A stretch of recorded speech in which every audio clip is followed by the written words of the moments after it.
చేపల కథ. ఒక ఊరిలో మంచినీటి చెరువు ఉండేది.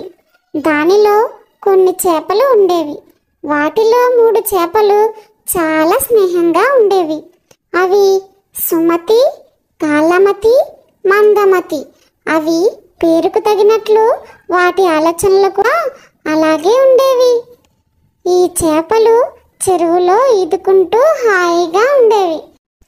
సుమతి ముందు చూపుతో రాబోయే ఆపద నుండి కాపాడుకోవాలి అనుకునేది.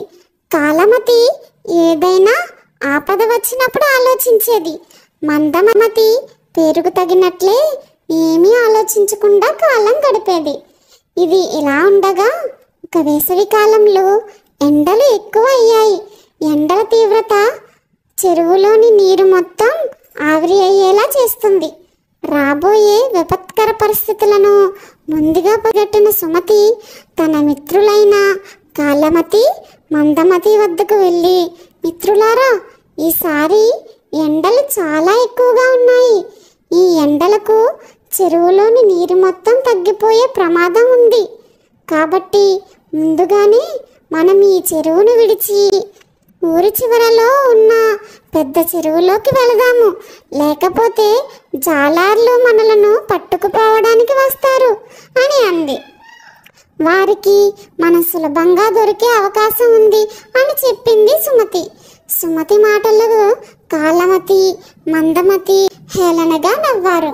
అప్పుడు సుమతి వాటి కర్మకు వాటిని వదిలేసి పెద్ద చెరువులోకి వెళ్ళిపోయింది. సుమతి ముందుగా ఊహించినట్లే చెరువులోని నీరు ఎండల తాకిడికి నీళ్లు తగ్గిపోయాయి. కొన్ని నీళ్లు ఉండగానే జాలార్లు అక్కడికి వచ్చి చేపలు పట్టడానికి చెరువులోకి వల విసిరారు. ఆ వలలో కాలమతి, మందమతి చిక్కాయి. కాలమతి ప్రమాదాన్ని పసిగట్టి చచ్చినట్లు కదలకుండా వలలో ఉండిపోయింది. జాలారి కాలమతిని చూచి, ఈ చచ్చిన చేప నాకెందుకు అని చెరువులోకి విసిరేశాడు. బ్రతుకు జీవుడా అనుకుని కాలమతి బయటపడింది. మందమతి మాత్రం ఏమీ ఆలోచించకుండా అక్కడే ఉండిపోయింది. ఆ చేపలు ఇంటికి తీసుకుని పోయి కూర వండుకు తిన్నాడు జాలరి. ఈ కథలోని నీతి, ఆపదలను గుర్తించి సమయస్ఫూర్తితో బయటపడాలి. అందుకే ముందుగా ఏమి జరుగుతుందో ఆలోచించి ప్రమాదాల నుంచి కాపాడుకోవాలి. లేదంటే